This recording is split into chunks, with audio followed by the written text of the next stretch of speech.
আমাদের অ্যাক্টিভিস্টরা শুধু আসিফ নজরুল সাহেবকে আপনার দোষী সাব্যস্ত করছেন, কিন্তু প্রকৃত অর্থে এই জন্য যারাই অভিযুক্ত, সে যে আসিফ নজরুল হয় অবশ্যই তার আমরা বিরুদ্ধে বলবো, কিন্তু আসিফ নজরুলকে শুধু একা টিগারে রাখলে আপনার টার্গেট করলে হবে না। প্রকৃত অর্থে যারা এই আওয়ামী পুনর্বাসনে জড়িত, গণহত্যাকারীদের রক্ষায় জড়িত, এই আওয়ামী লীগের দোসরদের ব্যবসা বাণিজ্য এখনো টিকিয়ে রেখেছে কোন কোন উপদেষ্টা, আমাদেরকে খুঁজে বের করতে হবে, তাদের বিরুদ্ধে আমাদেরকে নামতে হবে।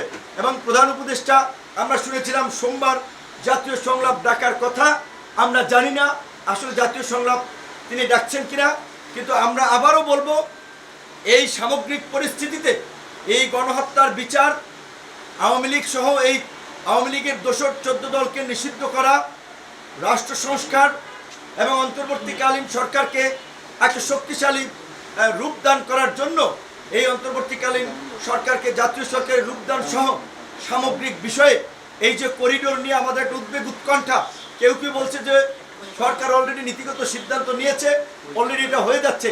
চট্টগ্রাম আপনারা দেখেছেন বন্দর বিদেশিদের হাতে তুলে দেওয়া হচ্ছে।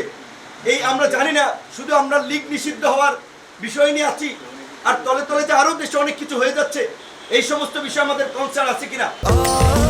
স্বাস্থ্যকর অল টাইম ফ্যামিলি কেক, সব সময় অল টাইম হেলদি লাইফ। তাই আমরা এই বিষয়গুলো সামগ্রিক প্রেক্ষাপটে আমরা প্রধান উপদেষ্টাকে জাতীয় সংলাপ ডাকার আহ্বান জানাচ্ছি।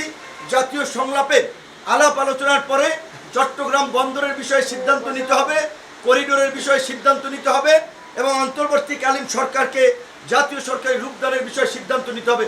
অন্যথায় শুধুমাত্র লীগ নিষিদ্ধ হওয়ার এই মূলা ঝুলিয়েই আমাদেরকে কিন্তু আমাদের প্রকৃত আপনার দৃষ্টি থেকে আমাদেরকে সরানো যাবে না।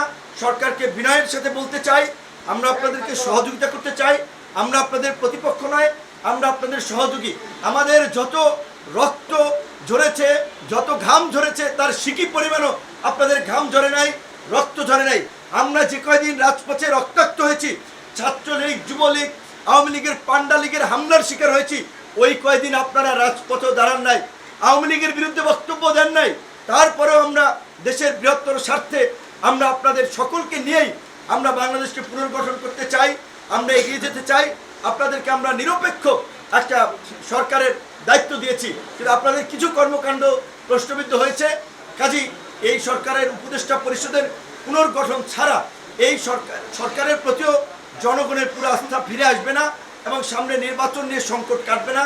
তাই আবারও আমরা সামগ্রিক প্রেক্ষাপটে জাতীয় সংলাপের আয়োজন করার আহ্বান জানিয়ে আমাদের আজকের এই সংবাদ সম্মেলন শেষ করছি। সকলকে ধন্যবাদ।